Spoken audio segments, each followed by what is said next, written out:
Hello everyone, welcome back to my channel. So today I'm gonna share with you some of my favorite fashion films. I've always wanted to do a video like this for a while because I've always been a film bro. Many of you might not know this. I was actually about to go into film school before I eventually went to art school to study styling.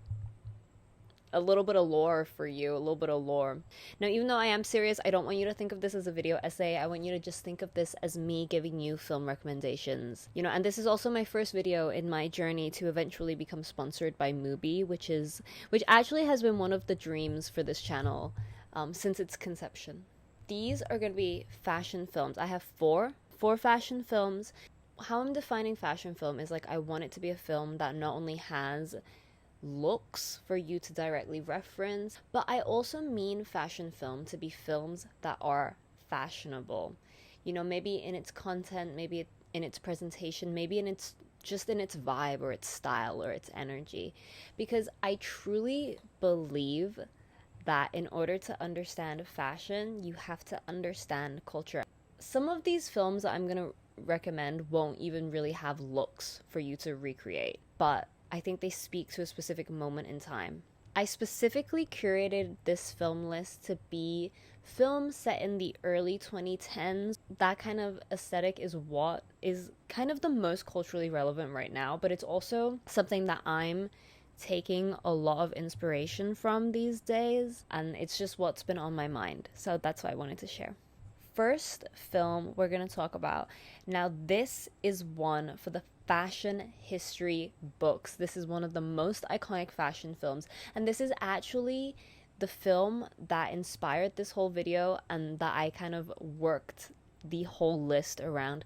And this film is Helter Skelter. Now, this movie was huge back in the day of Tumblr, and it was reposted so often. I think I probably reposted this one photo of the main character, Lilico, in the bathtub, multiple times.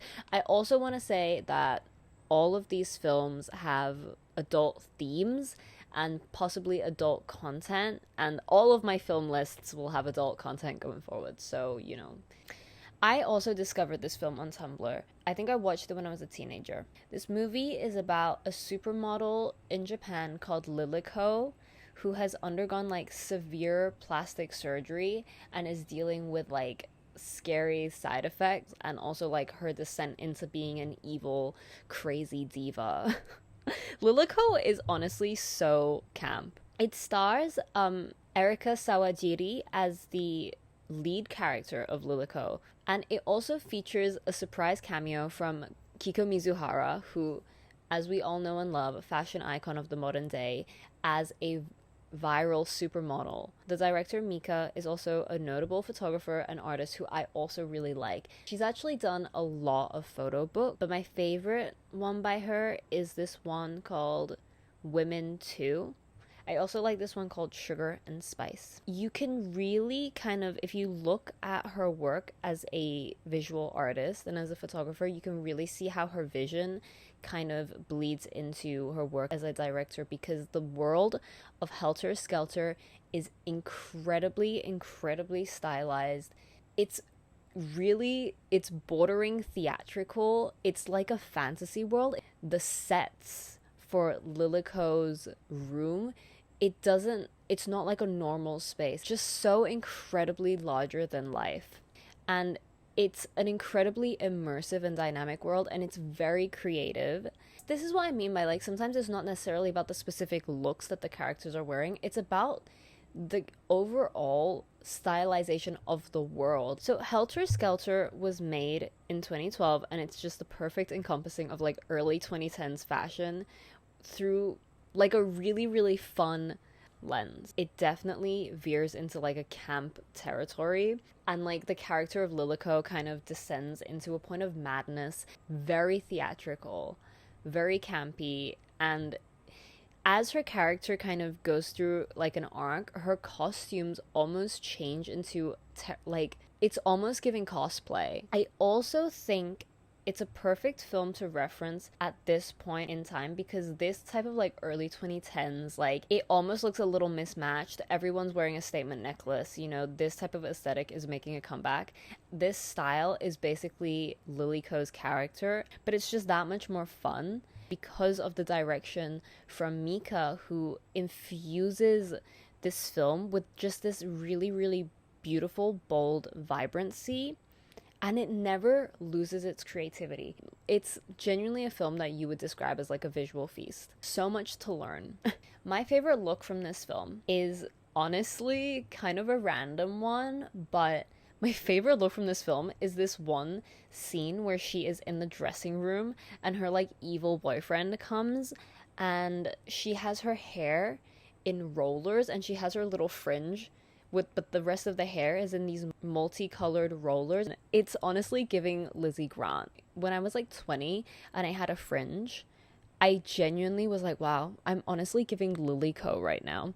And I would watch this one edit of like Helter Skelter set to the song Liquid Smooth by Mitski, and that was just like my vibe for that year. Movie number 2. I love this movie. I'm not even gonna lie to you. Sucker Punch by Zack Snyder. Bro. So this movie was released in 2011. I think I actually remember watching this in the cinema when it came out because it was very popular amongst like girls my age, because Vanessa Hudgens is in this movie. Vanessa Hudgens has actually done some pretty solid work. Spring Breakers, anyone? It's actually crazy because the director, Zack Snyder, like I don't think he's ever made anything this girl coded. Like I remember girls in my class, we gathered around to watch the trailer and we were like, we need to go watch this movie. Like everyone wanted to watch it. And it's funny because Zack Snyder went on to like direct like I think like what's the name of it, like Man of Steel and like Wonder Woman and all those like DC like superhero movies that I've not seen. This movie is interesting because, you know, you could ask me and I couldn't tell you what it's about. Like I don't think anyone in the movie knew what it was about either. Let me try to explain it to you. It's kind of about like this character called Baby Doll who's played by Emily Browning, and she like is abused at home and she goes into like a mental facility where she meets these other women, but it's also like a dance studio, but it's also like implied that it's like some sort of, you know, bourgeois like situation, but then it's also like kind of implied that this is in their fantasy world. But then it's crazy, it gets a little crazier because there's some other like deeper level where she like is like a really good dancer, and whenever she dances everyone is like mesmerized, and whenever we see her dance on screen she gets transported into a secondary fantasy world that is almost kind of like a superhero action movie. Are you getting any of this? I don't know. And there are these other scenes where they're just like dancing and they're practicing dancing, and then they're just in like a ballet studio, and it's incredibly beautiful. Like it really looks good. It really looks beautiful. They're like backstage also, and it's like very glamorous. Okay, let's get into the outfits. Really like the costumes in the fight sequences. I think they're cute. They're kind of like schoolgirl inspired, maybe a little bit objectifying, but I still kind of like them. But what I love the most is actually the outfits in the ballet studio. Like it has this really, it's kind of like Black Swan, but like more cool. It's just this really coquettish like ballet aesthetic, and there's this element of like lingerie incorporated into the styling. Now I really love the styling in this film, like especially also of the teacher character, who just has this beautiful Bridget Bardot eye, which I put on today for this, you know.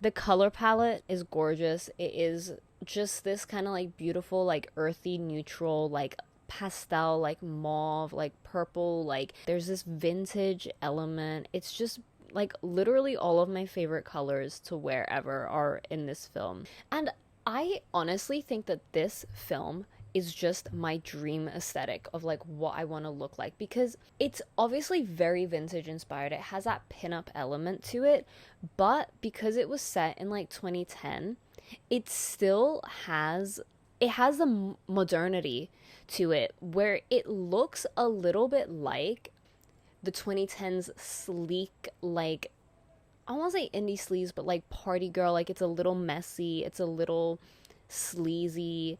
Another photo shoot I like to think about of this aesthetic is actually Claudia Schiffer and Joseph Gordon-Levitt. I think it's for Agent Provocateur, or maybe it was just films costumes have. And it has those elements of theatricality and camp, but it never gets so much that it becomes garish, because it always has that coolness that pulls it back. This is my dream aesthetic. I wish I could dress like this every single day. I would just love it. It's just my favorite. Also, what is so interesting is that I've actually finished shooting my first short film that I wrote the screenplay for, and my two lead characters in my short film are called Baby Girl and Rocket. And as I rewatched Sucker Punch, I realized two of the main girls are called Rocket and Baby Doll. Bro, get out of my head, Zack Snyder. Okay, this one is really for the niche girls. This one is really for the niche girls, okay? And this one is actually a horror movie, so I want to be clear. It actually is a little scary, but I wouldn't recommend it if I didn't really believe in it, okay? You know I stand on business. So, American Mary, 2012, by the Soska sisters. This is a low-budget horror movie starring Catherine Isabelle, who you may remember as the titular actress in Ginger Snaps. Okay, so this movie is about a medical student who basically performs like underground body surgery on people who are interested in extreme cosmetic enhancements. There's some other stuff, but I don't want to spoil. And when I say extreme cosmetic enhancements, like I'm not talking like a nose job. Like I'm talking like people who want to get like horns surgically like placed on their skull, or like something like that, you know. It's made in 2012 and you can tell it has that early 2012 aesthetic of clothing where it looks like a slightly more evolved version of like late 2000s party club clothes. This is a low budget horror film. And it's filmed with this it has like an almost B movie-esque vibe. It feels like it was shot on a digital camera. And I don't mean, like, obviously I know it was shot on a digital camera, but I mean that, like, you know those digital cameras that you take photos of? It looks like a movie that has that quality. Something about the lighting, something about the camera, it feels like 2012, and I genuinely think that adds to the quality of the film. And like I always say, the medium is the message, you know. I also just personally, I love like plastic surgery media. I find it quite interesting. One of my favorite TV shows growing up was Nip Tuck by Ryan Murphy. Don't tell anyone. Keep that between us. That kind of cross section of like vanity, and like it's a little bit scary, but it's also like the pursuit of beauty. I've always loved stuff like that. The directors of the film, the Soska sisters, are also in the movie as sisters. I always love when directors are in their own films. My favorite look from the film is not only the side characters, but also in the dress that Mary wears in the final scene of the film. It's this amazing like bandage dress, and I think it's like white with black accents, and it looks like a Herve Ledger bandage dress that, you know, the club girls were all wearing back in the day. And I just love it. Like, I think it looks incredibly beautiful. It works so well for that scene in the film, too, because I actually, I'm gonna show you something. I actually bought a dress off Vinted like a few years ago because I was like, oh my god, this dress is so giving American Mary. Well, like I said, the dress was white, but like, it's like the style of the dress. Oh my god, I love it so much. One last film and then an honorable mention. My last film that I'm going to recommend as one of my fashion inspos is The Neon Demon by Nicholas Winding Refn. It's about a girl, Elle Fanning, played by Elle Fanning, who moves to LA and like pursues a career as a model, and she seemingly has this like otherworldly essence that like everything just works out for her. All the other models are super jealous of her because she keeps booking gigs, like kind of about that, but it also kind of has like a act 3 plot twist where it's like, oh, actually it's about how people in LA are crazy. I don't want to spoil it, but this is also incredibly adult. This is also, I would say, a horror movie. This goes back to my earlier hypothesis that fashion inspo is not about having outfits to recreate. It's about consuming a range of media that develops your taste. Also, I really like Elle Fanning. I actually think Elle Fanning is one of my personal fashion inspirations, or like a facet of it, because she has this like kind of cool like vintage vibe. I just like her stuff. This is my favorite look of the movie, where Elle Fanning is wearing this low cut like gold halter top with like skinny jeans and like these like high heels, and it's just like, and the bold eye makeup, so glamorous, so diva, like literally that's the diva supreme. But actually no, actually, you know who is the diva supreme is, I want to give a special shout out to my favorite scene in this movie, and that's the scene with the freaking lion. My last film, at first I was like, 4 films is too little, so I thought of this movie, but then I was like, actually this one doesn't really fit, but I'll just mention it anyway because I think it's still worth mentioning. Burlesque, starring Cher and Christina Aguilera, released in 2010. Like I said, like I don't think this really goes with the selection because it's more like a costume musical more than anything, and obviously the costumes are beautiful, but it's not super evocative of a aesthetic that I feel like fits with every other film that I've shared. But I think it is still cool. Although I will say, actually, like when I rewatched it for the film, like I didn't think it was that good of a movie. Like like it was still fine to watch like as like a chick flick, but like in terms of like being an actual movie, like plot was not giving. Like there was these all these like contrived like third act like relationship drama between Christina Aguilera and like Diana Argon's like boyfriend. Like she shows up and like the guy is like the bartender and they're kind of going out, and it was just like, but then she's also dating the hot guy from Grey's Anatomy, like whatever, like the plot itself was like but beautiful, gorgeous gowns, really cool costumes. I like the outfits that Kristen Bell wears. In fact, you don't expect Kristen Bell to be in this movie, kind of, and you don't expect her to be so good in the movie, but she is really good. She's probably my favorite character in the movie, and